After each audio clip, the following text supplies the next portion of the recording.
Hello, everybody, and welcome back to RHAP's coverage of Australian Survivor Redemption. My name is Mike Bloom, back for an episode that showed a bounty tribe continuously divided, or perhaps united. A lot of names being thrown around. 8 people voted, 4 people got votes, and we are here to break it all down as well as look ahead to the double tribal council that will be coming in tomorrow's episode as we are officially discussing a newly named alliance head office. Pooya, how's your head office? I haven't had any complaints, office. There we go. There, I Yeah. knew you were married to Liana. That was the telltale sign. Yeah, man. What a weird episode. Very weird, very strange. Might be the first time this season that I've kind of been confused.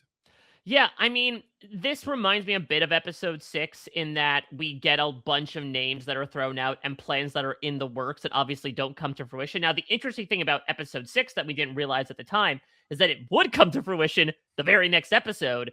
We are officially in a post-Don Roberts / Rogers society right now. And while the shelter is looking very structurally sound, this tribe is not. But I gotta say, Pooya, from a pure scripted aspect of an unscripted show, some fantastic things happened in this episode. Even just the idea that one of the reasons that Lyndall gets this rather abrupt boot is because Rich decides to play up the act of, oh no, I'm on the bottom, you have to save me, please throw a challenge. And now, at the end of the episode, he is now in a position where he has to go to them again and sincerely this time say, I'm on the bottom. Please, you have to throw the challenge. I mean it this time. A self-fulfilling prophecy, Mike. He finds himself, it's like sometimes when you become a method actor, you end up becoming too close to the role. He is the role now. This is him, the beggar. He has to beg. He has to, because he really is in a tough spot. And it's unfortunate because I do think that there was some potential there, but I just feel like the number of ally options were so little on this tribe that and no offense, but if your option is Tez, you're in a tough spot. All right. We have so many places we could go, but I think we got to start with Tez. Tez is a mess right now. We finally are getting a bit of an introspection into his game, and it's not the best view. I'm just so absolutely perplexed sometimes watching what he was doing in this episode, where he's saying in these confessionals, all right, I need to take charge of my game. If I want to start, making a stir, I have to rise up from the bottom and truly shake up the game. And then he sits down with Richard and Lyndall and says, hey, I want to work with you. And they're like, great, give us a name. Billy Eichner style, say a name for $100. And he basically has one forced out of him, with which he immediately apologizes about preemptively to the person whose name he threw out. It's this weird sort of dichotomy, Pooya, that you even get a sense of at Tribal Council, where I think Tez, and I very much understand his desire to want to completely dismantle the structure, considering that he is pretty much terminally on the bottom. He has had a severe case of bottomitis this entire season so far, but he kind of doesn't have the ideas to do it. He has the theories, but not the actual concepts, it seems, to enact these plans. I think it's very tough. If you feel boxed in Survivor, it's like you can, like you said, the theory is there, right? You have the ideas, you have the blueprints of what one could do, but can you build outside of this box that you've been placed in? And I think that's what we saw with him, because I do feel like Faith is not a bad name. Faith is a Jenga piece. You remove, suddenly the board looks is wide open. But I think Tez suffered from two things. One, being terrified of leaving this game, does not want to leave the game. And therefore, two, not committing to the move he was making. Saying Faith's name is good. Put it out there, put a name out there, stand for something. You can get something out of it, you can get some allies out of it. The literal people are like, tell us a name, let's kick things off.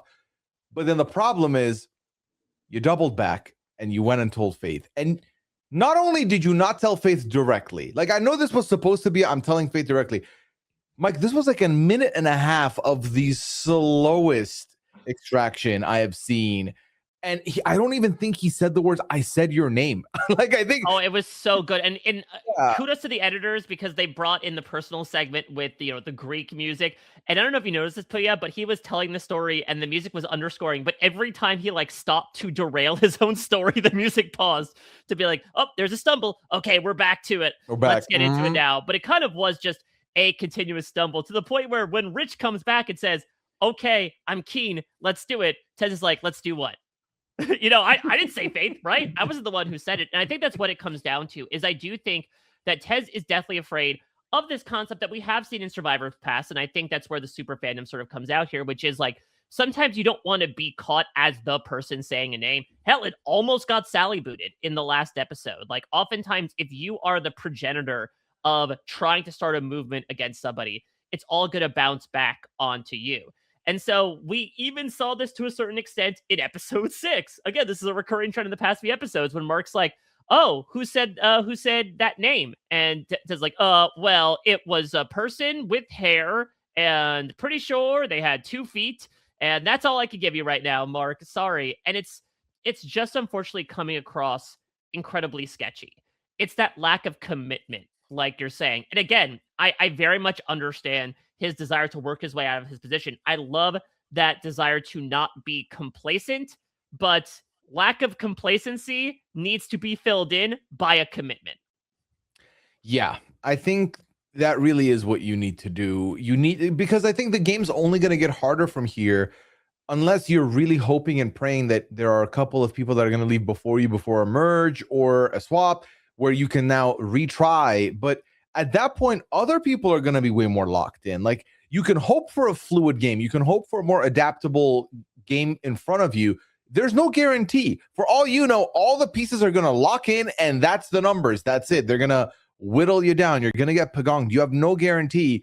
So I think that when you find yourself on the highway and there is an exit, sometimes you should just take the exit because there might not be another exit for a while, and you got to go to the bathroom. Like, you got to go. You got to stop. And that's my other thing, Pooya, is that not once now, but twice, I think I was hearing his voting confessional correctly, he's sort of not necessarily biting the hand that feeds him. Actually, yeah, he literally is, and that he's being offered these plans that he holds up a vote to the contrary, being like, "I can't be led around. You can't tame this wild beast." And it's like, what are you doing?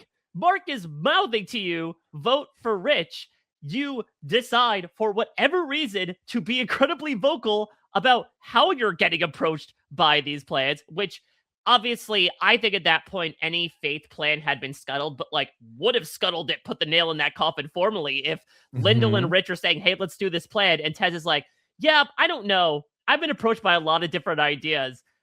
It's this idea of simultaneously, again, almost paradoxically, being too open with some things and being too closed off with other things that has Mark, in who he was theoretically the most well connected with all this tribe, basically cursing his name on the way out of tribal council. Yeah, I think that the wishy-washiness has kind of put Tez in a place where, honestly, I wouldn't be surprised if everyone's like, hey, we put the point, we stop pointing fingers, we put the guns down, let's just vote Tez out. And I could see that happening. Operation Stuff the Weasel finally happens. Exactly, because I do think that you didn't follow what Mark was saying, who is your closest ally. You didn't vote with the people that you were trying to make a coalition with against these other people. What are you going to do now? Like, this is not a good landing spot for you, because now, even if he did vote with them, guess what? One of them left. Now there's only one person left on that side, and that is a horrible spot to be in. Yeah. So this was a very complicated vote numerically speaking. It was 3-2 to 2-1. But actually, if you look at it more from a conceptual perspective, it's two sides of two split votes, essentially. Mm-hmm. So we have, head office, 3 wise women, sort of hybrid here with Caleb, splitting their votes between Lyndall and Rich, as was the plan. And then you have, as was the plan that I think was communicated to Lyndall and Rich. That was a little confusing, Pooya, where Lyndall leans over to Rich and is like, "I'm voting Tez." I feel like it's led to make us believe, oh, this is a spur of the moment thing. But Mark talks about how one of the contingencies they had for that plan was to tell the two bounty members to split their votes. That way, if Lyndall does play her idol, their 2 votes would not win the day. Yeah. And I do think that to me that was more so I'm just abandoning any hope we had with Tez here. I'm just going back to the original. I'm gonna split my vote. You do yours. We'll see what happens.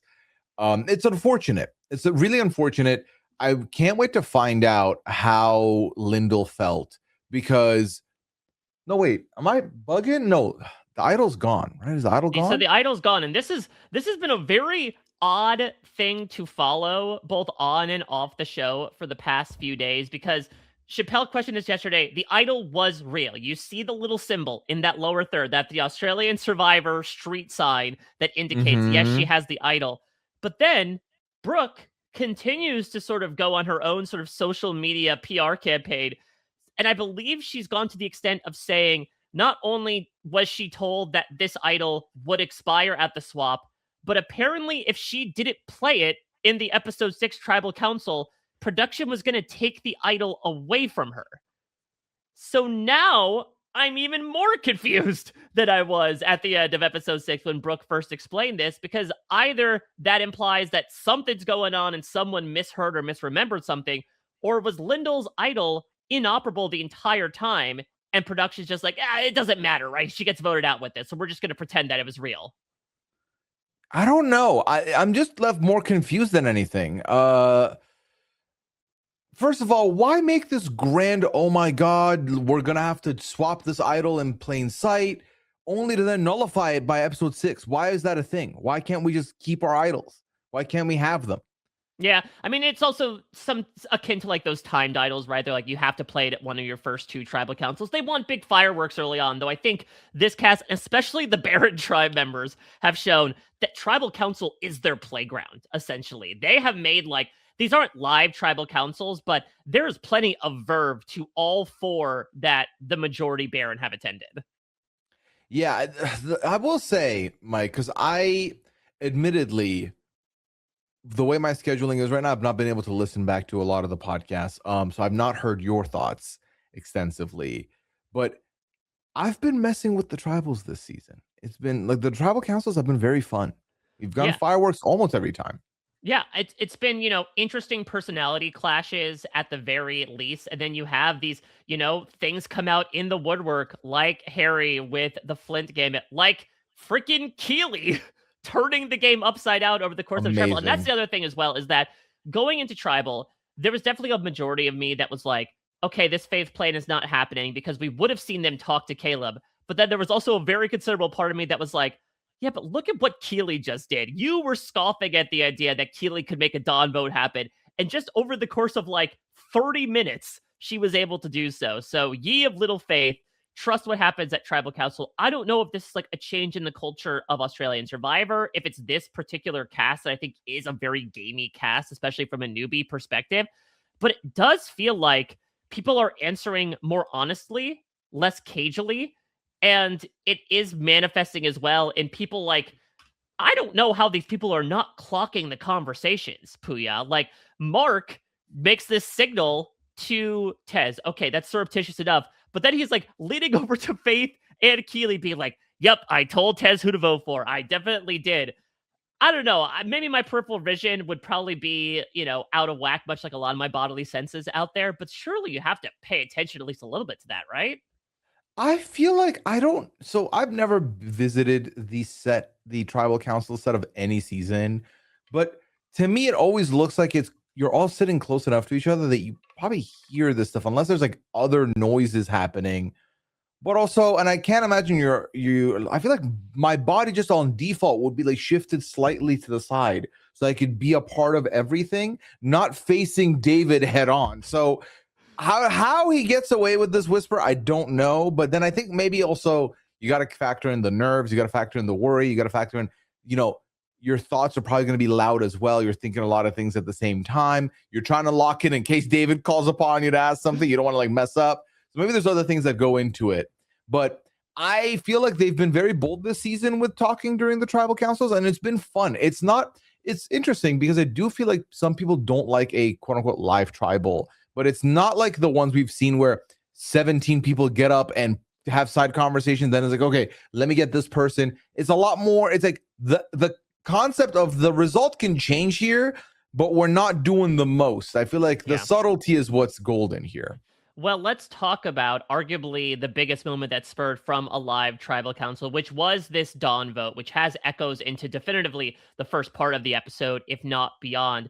So we didn't have you on last episode, so give me your belated thoughts on that move that Keeley did, especially now given the hindsight of how Mark received it and perceived it. Well, it's interesting because I do feel like it bumped Mark down a little bit. I feel like Mark was flying high. He was on top of the world. And then he very quickly got reminded, oh, you could actively just lose if you get comfortable. It happened all over again. That. Deja vu, another ghost added to the pile. Yeah, the graveyard is singing right now. And so I thought that was very fun.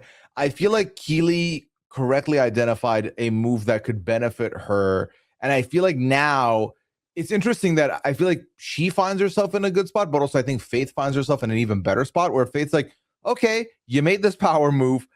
Mark is closer to me than ever. You're closer to me than ever. That's perfect. She was even like, this triangle looks more like and it's like a two lines that meet in the middle, not so much a base that's connecting at the bottom. More of an angle than an actual triangle.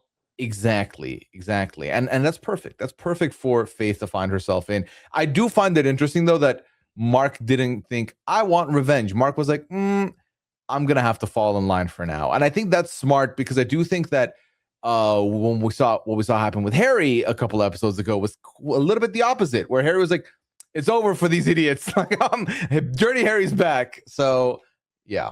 Yeah, I talked about this a little bit with Chappelle yesterday, that I just think that's not really Mark as a player. I know he is trying to take on this more dangerous, fun type of a moniker.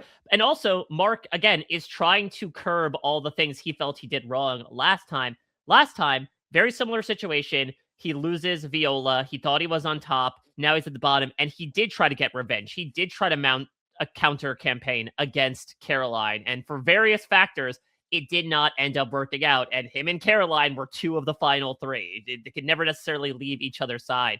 And so I wonder how much Mark is really putting that aside and saying, no, it's more about the long game, especially because it does seem like Keeley and Faith do sincerely want to work with him, that this truly was, okay, not a shot at you, but more so like, let's just remove one of your options. And so it leads to this head office creation. And I was sort of waiting with bated breath the entire episode, Pia, for like, oh my God, the girls are taking charge again. Time for me to strike out on my own. But no, it seems like the alliance is pretty amicable right now. They all sort of come to the same consensus decision. Mark is thrilled because he agrees to Caleb initially, and it ends up not being Caleb in the end. And yeah, Faith's in this incredibly interesting position in that she's sort of the middleman between these two people. We do see Mark and Keeley talking, but it seems like we see a lot of scenes predominantly of Faith and Mark and Faith and Keeley.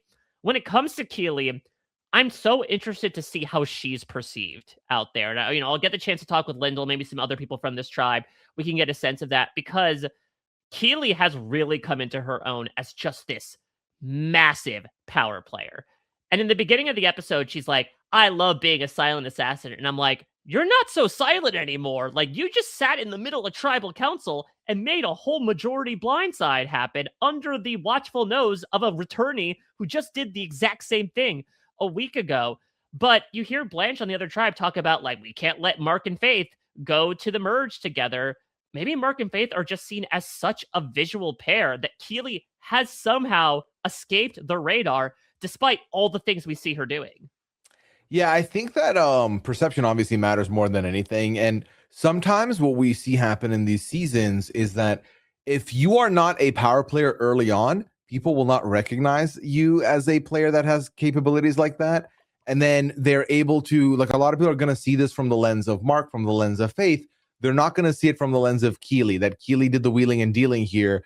And in the event that she did, it's like a stopgap measure of, all right, but let's go back to the main problem. And it's these two more than anything. So sometimes you can make a power move because you're not in the power ranking. You're not high up as the main target or the main threat.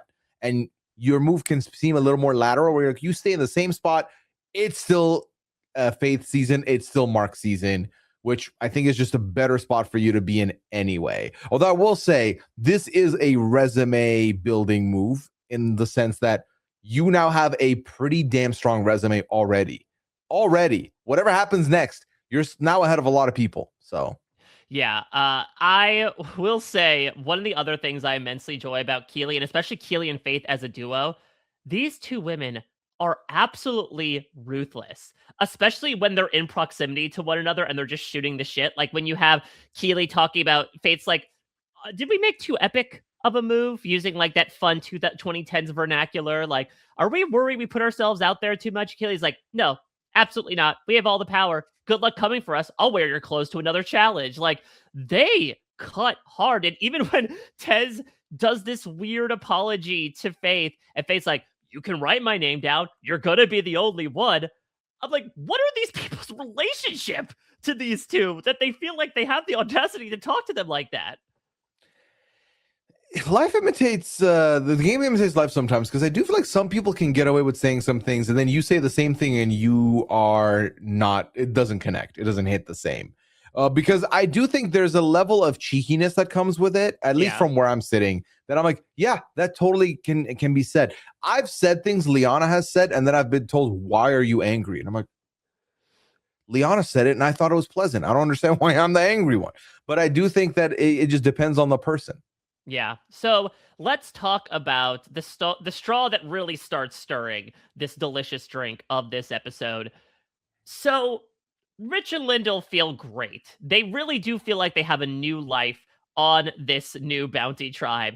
And so they say, we're going to mess with the old bounty tribe a little bit here because we're ailing a little bit in the challenge department. We got rid of one of the best throwers and apparently carabiner users and ball throwers that this world has ever seen in Don Roberts. We need a little bit of help here. And so with the coaxing of Mark, Rich is going to put on this performance, communicate this message that does not necessarily get, put into fruition in this episode. But it then leads Keely and Mark to think, was that too good of a performance?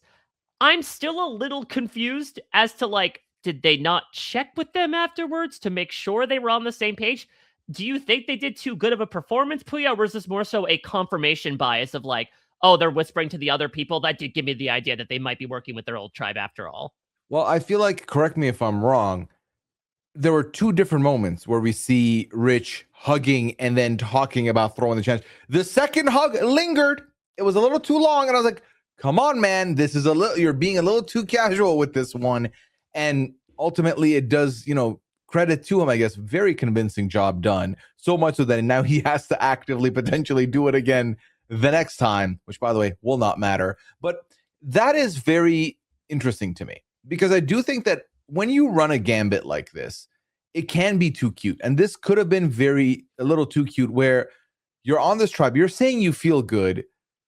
Why are you trying to run a gambit to who are you trying to prove yourself to? You're trying to prove to those people that you need their help? Okay.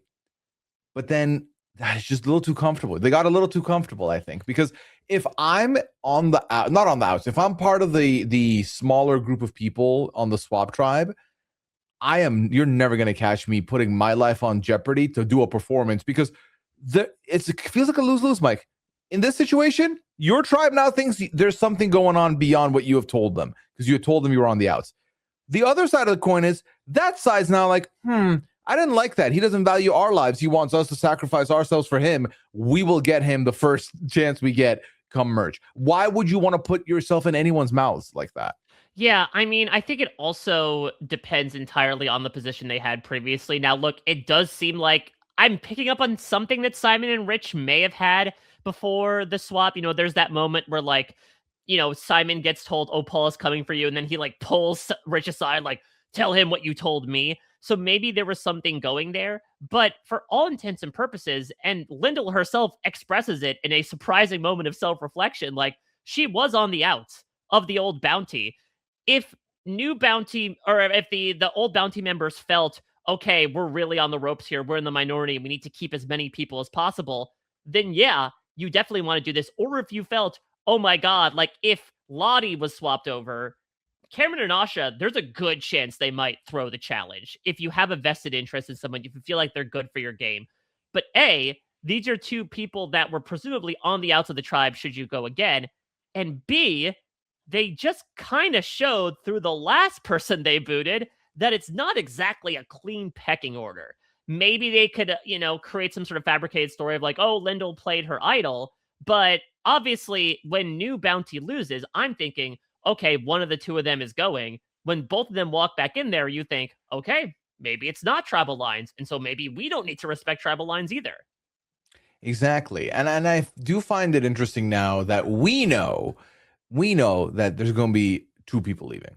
So that's going to change some things out, because now they'll see Lindell's gone. And now, hey, if you're rich, win immunity, because you might not be around after this cycle.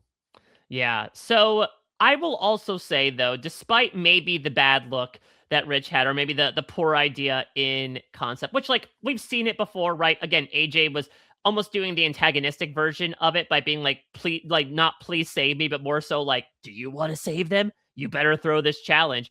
The other thing with throwing challenges too, and not to go on too much of a tangent, is like, you also have to have the right people in the right positions do it. Like, I remember back in Brains versus Brawn 2, I think it was like Matt and Ben, I think their names were like in a final stage position. They were in the hero role, and like they purposely decided to sandbag it. It's really tough here, A, when a lot of the tribe was together for a good portion of this challenge, and B, also when the people who are actively not throwing it are people like Ben, are people like Brooke. I wouldn't be surprised if Ben could like run the whole challenge himself and win it for his tribe. These people are obviously not incentivized to throw it. You would have to have like Jackson and Simon sit down and like have Ben have his hands tied behind his back for them to actively throw it. So I think it would have to be something that nearly everyone gets on board with. And for one reason or another, I think it's just impossible to do. I also think the other part of it is you have to really trust and believe the people that you've connected with to this point, that they would do that for you. I, as an ally, will never throw a challenge for somebody else because I fear that it would be obvious and I would get punished for it. You can't, it has nothing to do with the honor of the game. I don't care about that. But I might not want to put myself in jeopardy. And I think it's a tall order to ask someone to do that, unless you're very certain they would consider doing that for you. But even then we get to the dilemma you're pointing out, which is, logistically, is everything going to line up? Can you get the right people in the right spots to throw it, or you're going to like be slow in the beginning and then the rest of the team's going to catch up on the puzzle and beat everybody? So it's a tightrope that is very tough to walk. As we talk about the aftermath here, Pooya, maybe I'll throw out a hot take. I do not think the Lindell boot was the move that Mark in particular should make. Let me hear you out. Let me hear them more.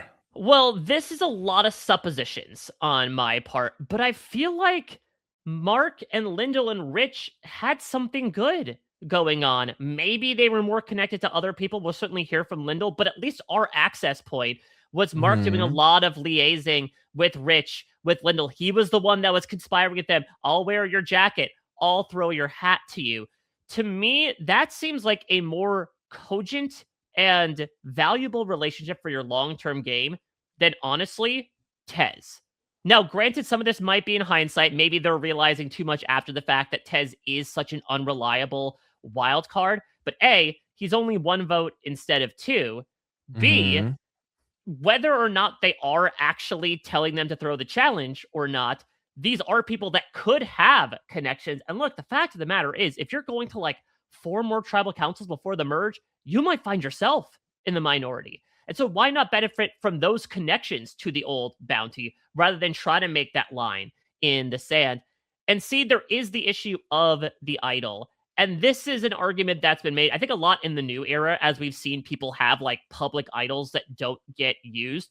I think there is a certain advantage to this idea of like, yes, it's in somebody's possession, but I'd rather know who it's with than, assumingly, as we saw with Brooke this episode, have another one hidden in the jungle. And then really anybody can find it. And so I think in particular for Mark, because he has those relationships, assumingly with Rich and with Lyndall. Not to say he like completely threw away something with Rich, because who knows? These guys might be yelling at each other in Thai, on the beach tonight after this vote goes down.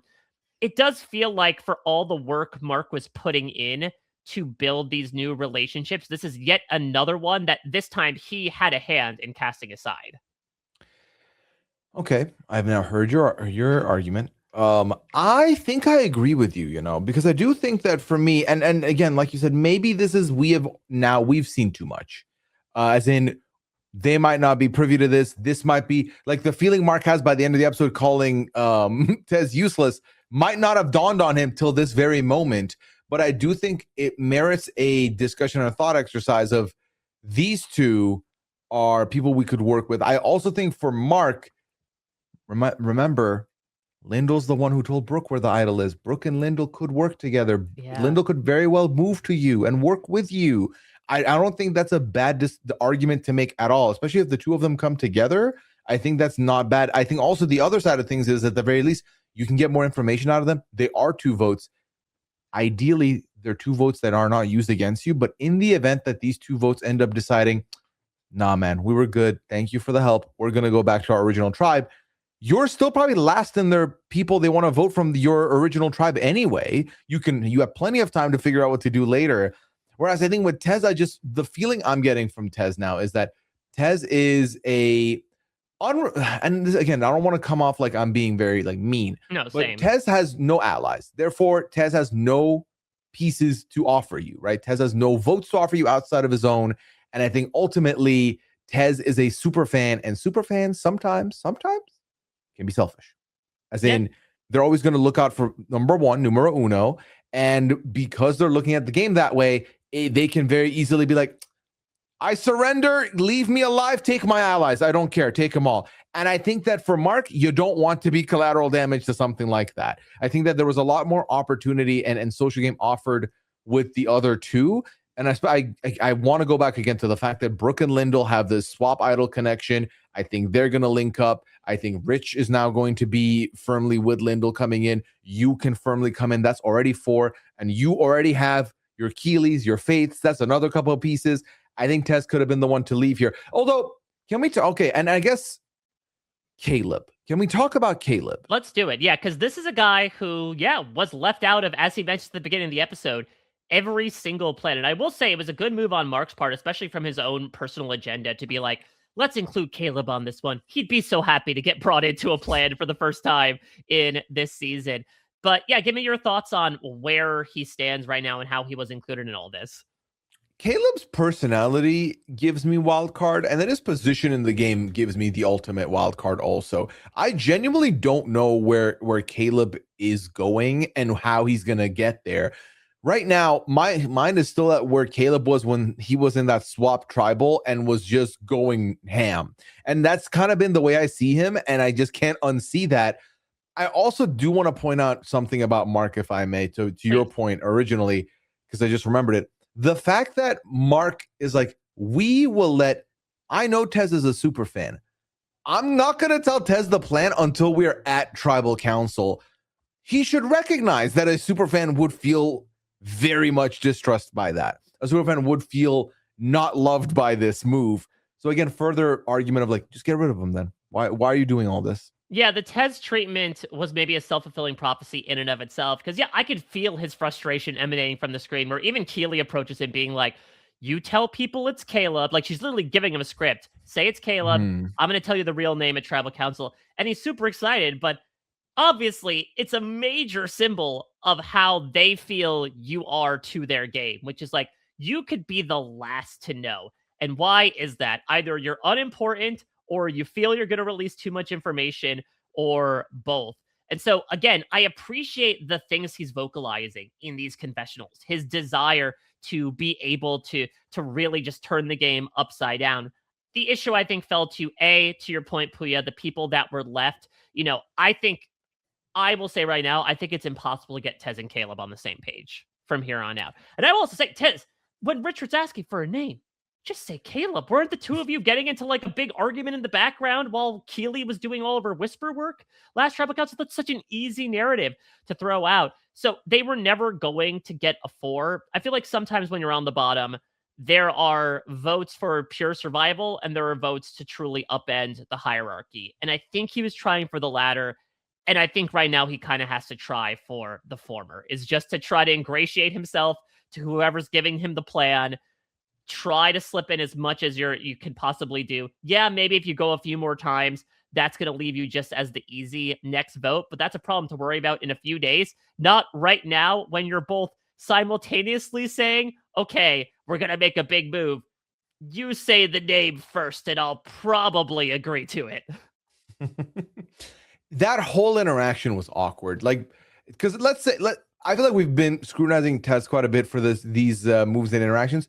I would like to also give Rich equal opportunity scrutinization, because Rich being like, it really was like, have you heard this thing of the dry begging that has been going around on TikTok where it's like people are like it's like a guy that's restocking a vending machine and then a person in the background is like, I wish I could have a free bag of chips. Like, I feel like that's what Rich was doing, where it's like, I wish I could have a plan that would work for us that we could do together. Yeah. I really like the name that you said. Like, just be direct. Like, that's the thing. And I can see maybe the reason why Tez felt suspicious is because Rich was seemingly like fishing a name for him. Like it does maybe come across from a certain perspective as like, I'm just waiting for you to say a name, and the second you turn your back, I'm taking off like the freaking roadrunner to that person and telling them what you said. I think so, and I think that that's the other thing of like Tez recognizes, hey, these are two people that I could work with. This makes our numbers 3, one more, and it's 4, and we're really cooking here. But I think the other side of Tez's worries are, I could also look at this as 5 and 2, and if I say something to these two and they rat me out, then it's everyone against me, and that's not gonna feel good. That's why. But it was so funny watching Tez's mind go like, what name should I give them? What would be the good name? And I was like, really? Faith is a great name if you have the capital to pull it off and you are going to go all in. But probably the worst name to half-ass put out there, because she's well connected. Very, very much so. So talking about things from Lindell's perspective, was there any out here, Pooya, besides going out? Do you feel like the way the chips were falling throughout that day for the former poker player Swindle herself, was there anything her and Rich could do to try to get even just a plurality to save her, besides play her idol?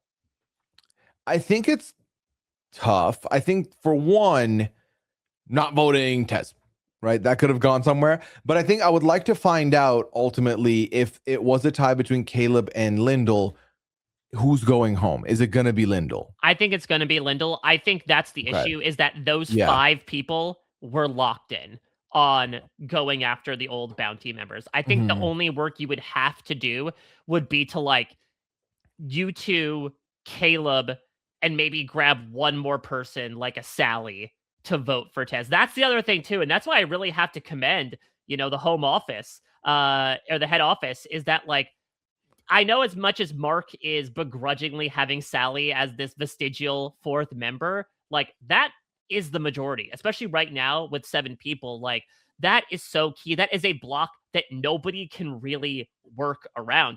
And I'll also give kudos to, Keely for what she did here, and that I really do feel like in getting rid of Dawn, now it is kind of like the 3 of them, Sally on the side, and then all of these disconnected islands. And we saw firsthand in this episode how difficult it was for them to try to mobilize anything against them.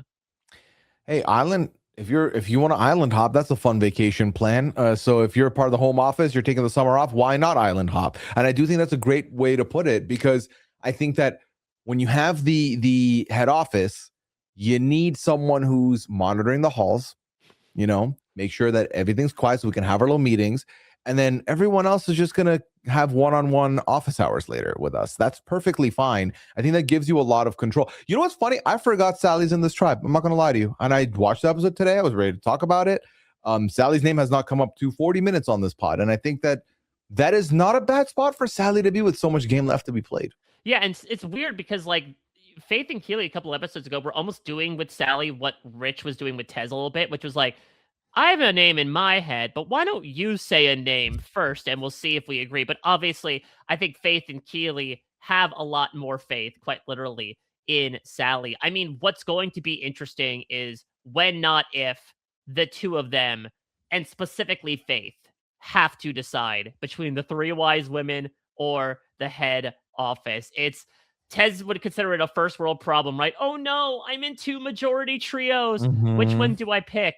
But I don't know, Pooya. I feel like we're getting so much about, the Ruby Soho of it all since the very beginning. At this moment, who do you think Faith in particular would choose out of these two trios to move forward with? Oh my God. Can I be honest? Whichever one messes up first is going to be left behind. I think that's kind of where Faith is in. As long as both sides are not aiming at her and she can convince both sides to vote other people, she's going to ride this out. I don't think she's going to need to make a decision until crunch time, until someone is, until basically, let's put it this way. If there is suddenly she's on the outs and there is a majority being like, we're looking at Mark. I think that's when she's like, all right, I'm all in with Keely. Got it. That's what I'm going to take from that. I don't think she necessarily makes a pick. Do you see her being in a position where she's going to be choosing, or do you see the scales tipping in one direction currently, even? I think her and Keely are the most locked in alliance. I would wager maybe even in this whole game, because you could say like, oh, maybe Lottie and Okay. Asha, but as we're saying, Lottie and Asha are still quite disparate. We'll talk about that in a little bit. It's just we've seen so much of the two of them together pretty much since the first tribal council. And again, it's so Mhm. intriguing to me because the narrative from the beginning was Mark and Faith, Mark and Faith. But I don't know. I feel like the tone that those scenes are taking on from now on is a little bit of like, giving someone a hug and then rolling your eyes behind their back. Not to say like she's so incredibly dismissive of Mark, but we have not seen a word of Faith talking about, okay, Keely's gotten too big for her britches. Look at what she just did. Now I got to cut her down. It has only been about Mark.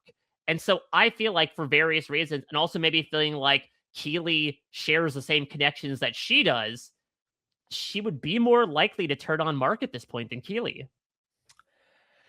I do think, and I think this is worth noting also, is that it seems like Mark's game, or specifically the returnees, have had so much eyes on them this season from every Yeah. competitor. I think it's very obvious that Mark is triple dipping. Mark is putting that. Mark is putting the fingers right back in the dipping bowl every time. He has all these allies and he has all these connections, and I think that that can almost make you feel even more comfort in. Okay, well, this person I know we're number ones. Like, I think she probably sees like Mark. Yeah, Mark sees me as a number one, but it's like Mark has like two other number ones he can have at any given time, and I don't love that. Yeah, especially less threatening number ones. Like Right. who knows the conversations that he's having with Caleb. Maybe that's someone that's easier to take to the end. So we need to look ahead to what's happening tomorrow. We have it confirmed that it is going to be a double tribal council. It's interesting that you mentioned two people are going home, Puya, because I do not think that's the case. I mean, we haven't had a non-elim yet. We Do haven't you had it think? on. I think Yeah, what's going to happen, and maybe swap. I'm just paying too much attention to David's going down in flames enigmatic comment at the end of the preview. Oh I think we're no. getting what we got straight out of All Stars. Brooke herself is going to be having Hmm. flashbacks where I think each tribe is going to vote somebody out and they're going to compete in a fire making challenge against each other. We've seen various versions of this happen subsequently, but this is like the biggest original version we've seen of it, and I think it's going to rear its ugly head again. Wow. I can't believe I am more upset at the prospect of the fire making than losing two people. Well, it's, Like, it's weird because this schedule is a little unknown right now because we know it's one less day. That could theoretically mean one less non-elimination episode. We don't know if it's going for 24 episodes. And so we don't know how many people they need to get rid of every episode. As far as I remember, Australian Survivor has never done a purpose like, let's vote two people out in one episode. Maybe they've lost two people in an episode due to medevacs or quits, but otherwise they are all about stretching out that time. And I think there also is something fun that they like to do. This is maybe an advantage of the non-eliminations, is like there is something interesting, if albeit a bit unfair, about like, oh, you got voted out by your tribe, but you're still in the game, right? You feel like there's a literal redemption story built in there of like you were rejected by your tribe, but now you're back. Will you get revenge? Will you find inroads, or are you going right back out the door? There's a reason why we see all these buybacks happen in these seasons. So that's what I'm going to believe. I do not think we're getting two boots here. I don't know if the two people who are voted out will face off in fire making exactly, but I do feel like only one of them is going to go. I mean, nothing spells redemption quite like you got voted out, you made fire, here's your redemption, try again. Yeah, exactly. So let's look ahead then, forecasting to what might be going on with these tribes tomorrow. And we'll stick with New Bounty right now because they are top of mind. So unfortunately, we know that they are going right back to Tribal Council the third time in a row, the fourth time in a row for the majority of them, if you count Old Baron. So what do you think is happening? Obviously, Rich and Tez were left out of the vote here. Do you think they're just one of the easy offerings, provided one of them doesn't win immunity? Or do you think something could stir to cause another target to emerge? Now, I have two things for you before I can answer this question, Mike. Mm. Question number one is, remind me, in All Stars, were they informed that the vote they were about to get up and do was going to be for someone making fire? No, they were not. But Okay. what should be noted is that we have people, including one particular person who experienced that before. So that could be an interesting tactic of if they're trying to big brain this, or even Tez, like these other super fans, Rich, that are like, okay, we have a feeling this is what it might be. And there might be an argument to like, oh, we're going to send our champion into fire. You know, we're not voting you out because we actually want to send you out. We're voting you out so that you can take down the other person and come right back to us. That's such Lawan thinking though for the non-Big Brother fans. That is basically someone who was like, vote me out because I'll get powers.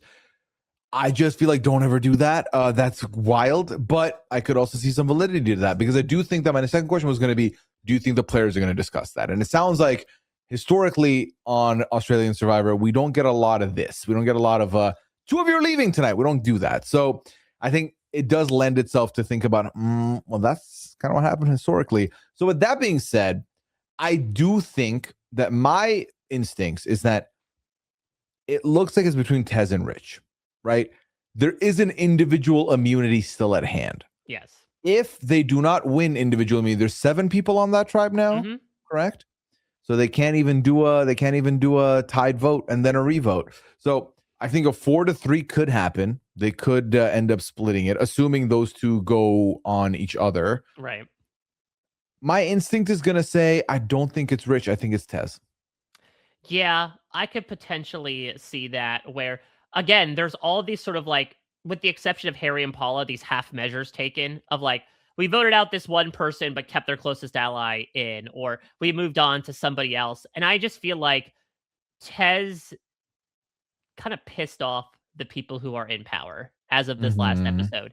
And he does not have the advantage of time to have somebody else screw up, assumingly. The only other situation I could see would be like if Mark decides now is the time for him to strike at Sally. But even then, so he could get what? Himself, Caleb, Tez, who again, I don't think could be on the same page at this point.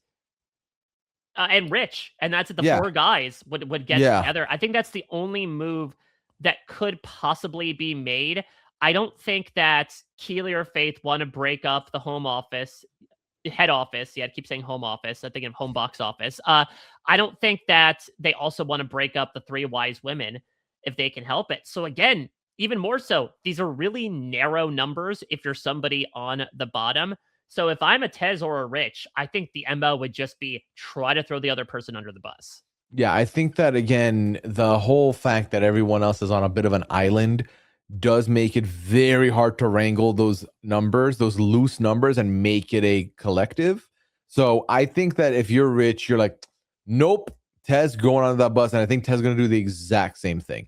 Now, why I think that Tez is going to be the one to go is that Rich will say, hey, like, he's the one who said Faith's name. He tried to make us vote Faith. We didn't do that. We didn't budge. Yeah, that's also very true.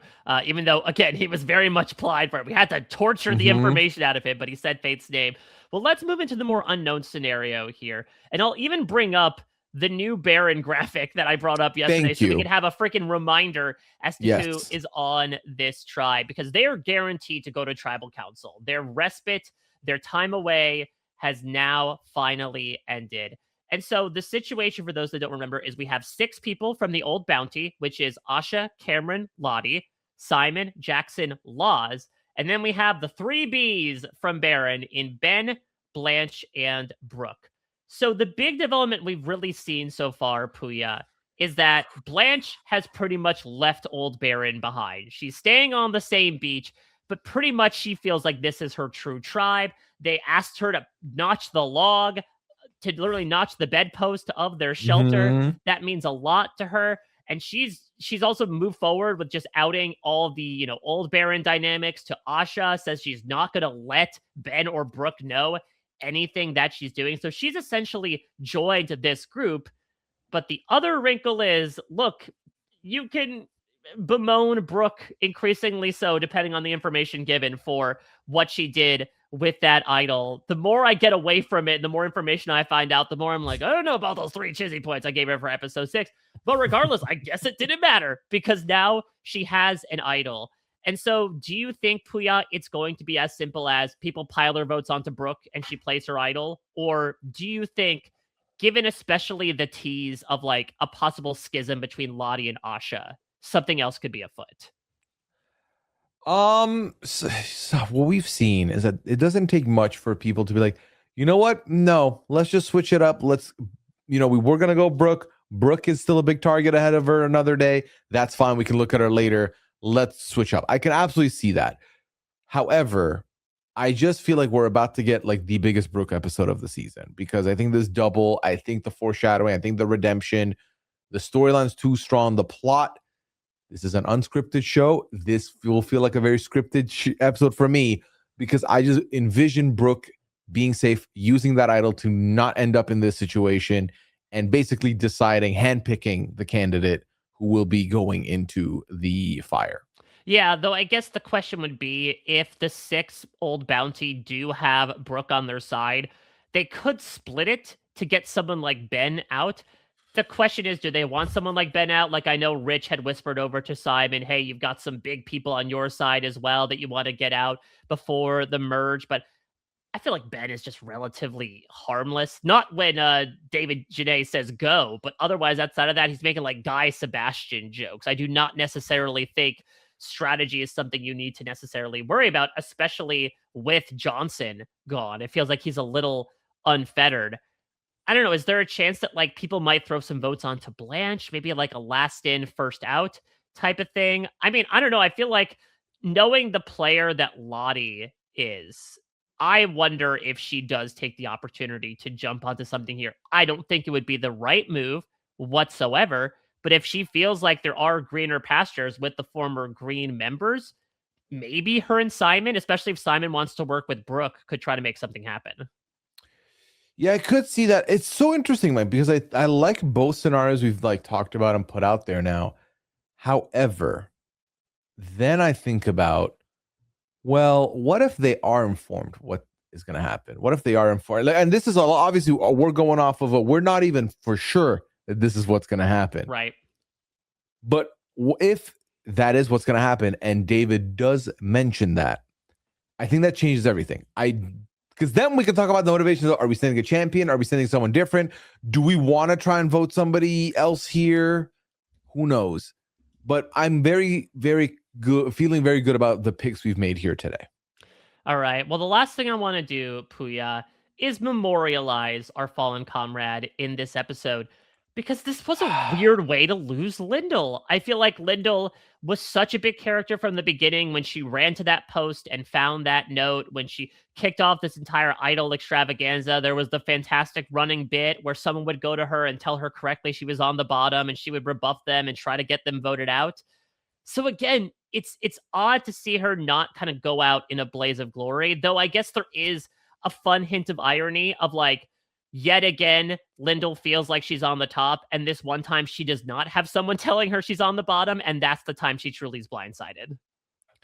Yeah, Lyndall, I mean, I remember being on the pod with Shannon, and Shannon being like, plot armor. I feel like Lyndall's not going in for the long haul. And I was like, listen, Lindell's doing like it's a tough spot to be in right now. That being said, this episode was a bit of a blindside to me because I just didn't see Lindell leaving because I felt like we were so focused on the Tez of it all and the Caleb and the Rich. Lindell was like the fourth or fifth person who was really discussed as a person to go here. I mean, obviously her name was out there. I just didn't feel like we saw enough of her for her to be such a big character the first 8 episodes of the season and then to leave in this fashion. I was left surprised. Yeah, I mean, this season has been really interesting in that I do feel like, especially the past few episodes, the first week was a little bit more like, okay, we'll introduce this person and then eliminate them. In the, especially what we saw with like Kat and Eliza, they had their moments and then they disappeared. But last week, through, between Harry, Johnson, Dawn, and now Lindell, we are kind of getting rid of a lot of these big presences. And look, maybe that's a reason why it's a bit of tail wagging the dog of like they're getting a big edit because we're only going to get 8 episodes of them. But I kind of left myself wanting more of that classic Lindell delusion. That said, I'm very excited to talk with her because I need to get into her head as to why she did have so much belief or disbelief, I should say, in the things that people were bringing her, that she decided to turn on them. I think Harry and Paula have spoken about the fact that like they felt they couldn't really strategize with Lindell, that it was kind of a tough block to get around. So Lindell's been such an intriguing perspective that A, I'm excited to find out more about, and B, again, just makes this sort of like sudden departure all the more shocking. Yeah, I'm very sad to lose Lindell. I feel like I would have loved to see what it would have looked like for Lindell to be in a more of a merge scenario with everybody on the same beach. Also, not that it ever matters more than the game itself, but I did lose my first player in the draft. Wow, as of this must episode. be nice to be you.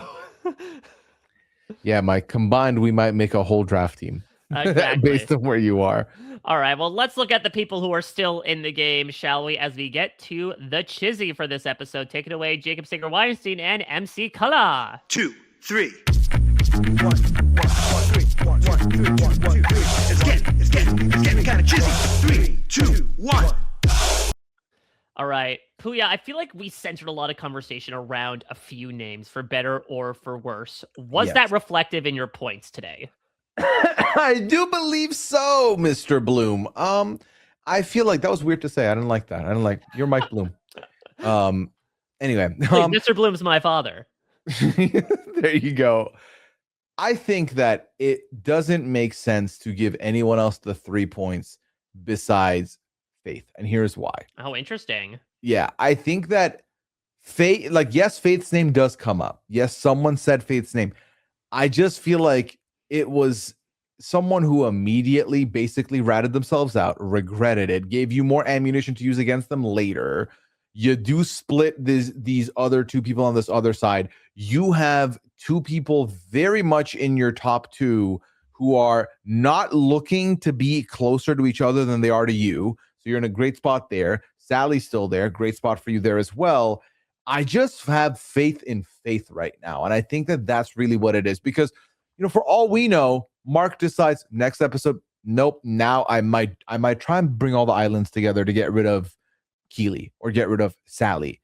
He ain't going to get rid of Faith. And on the other side, Sally and or Keely want to get rid of Mark.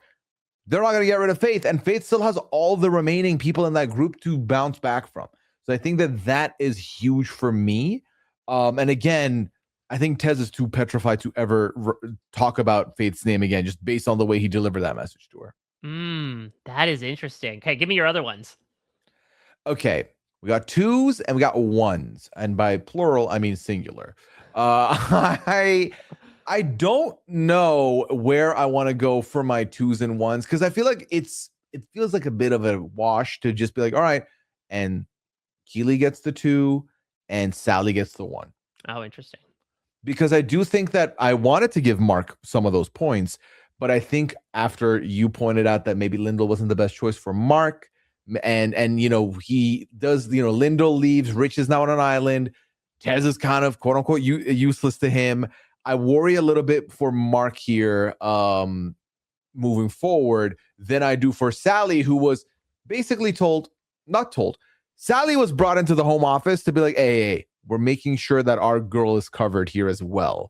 And while she was relatively invisible in the episode, I think Sally benefits from being brought into the fold, and because she could have easily been another island piece on this tribe, and she is not. She might be one of the more bottom rung pieces, but not even that bottom rung, because she's in a whole other alliance that's got a 3 going. So I give Sally the 1. That leaves Keely with the 2, because and I think you brought this up also when we were talking about it, potentially not being looked at as the main threat here, which I think is huge after a power move like taking out Don Roberts. I think massive. So that's kind of where I'm landing. Okay. I don't know. I feel like, do we have similar thoughts on some, or we're very vastly different? We're a little different here. You're going 3 wise women. I'm going to go head office here. Okay. I'm going to give the 3 to Keely. Okay. I think from what we saw in the episode, Keely was the one to put forward the Lyndall idea. She was the one who, after the challenge, was like, I don't like that whispering that was going on. And granted, again, I think it was ill-founded.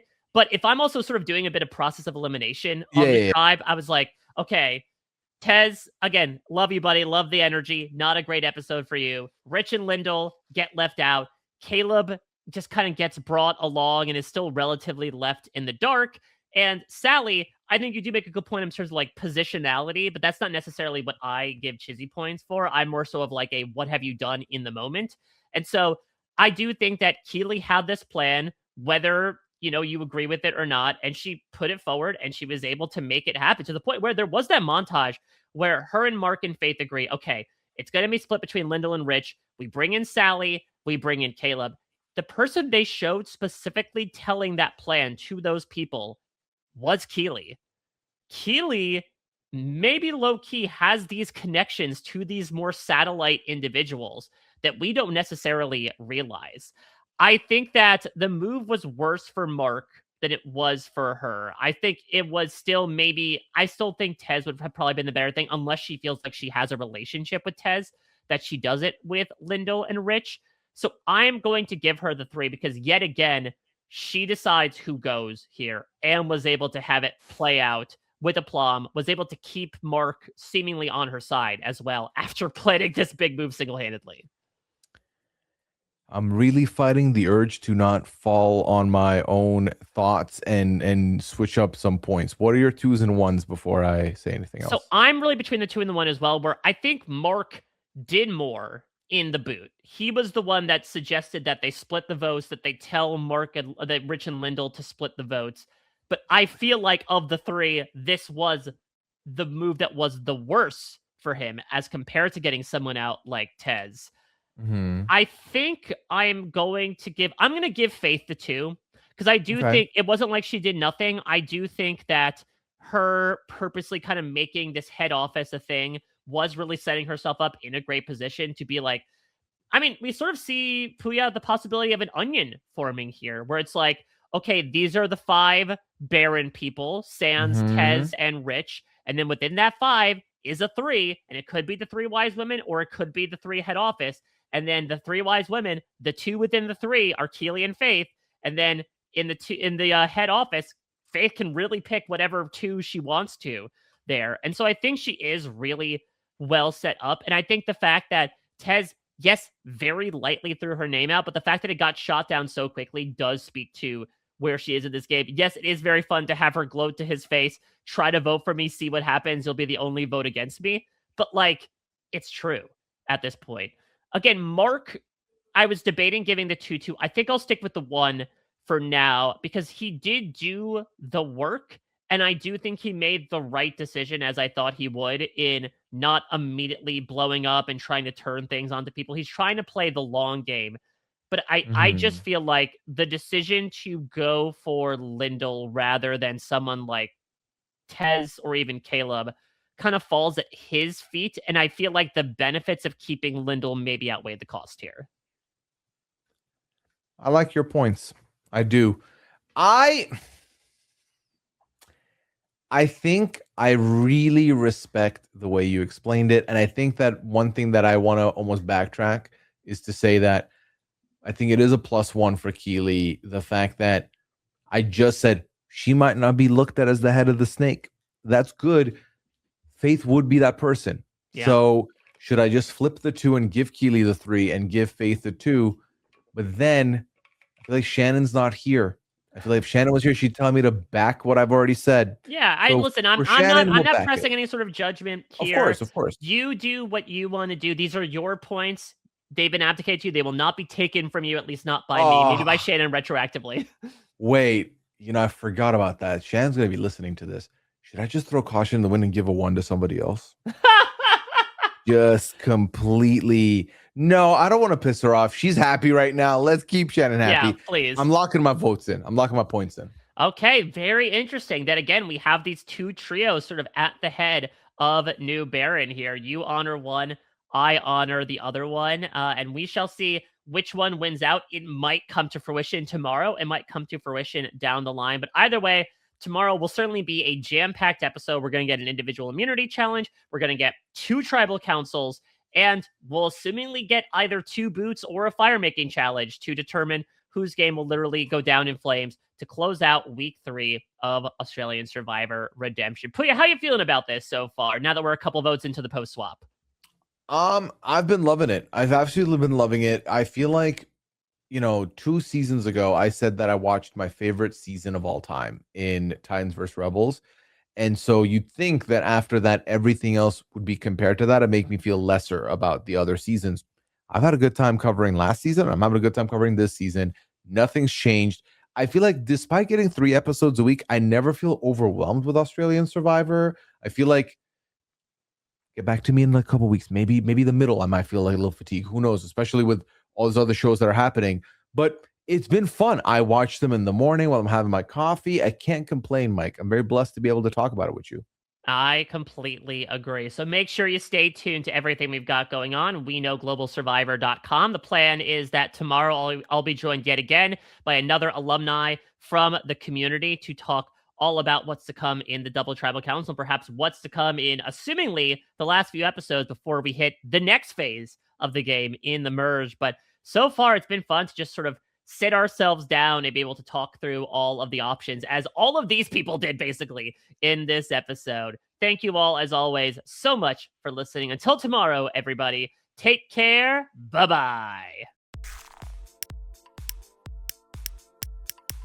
This is RHAP. We know reality TV.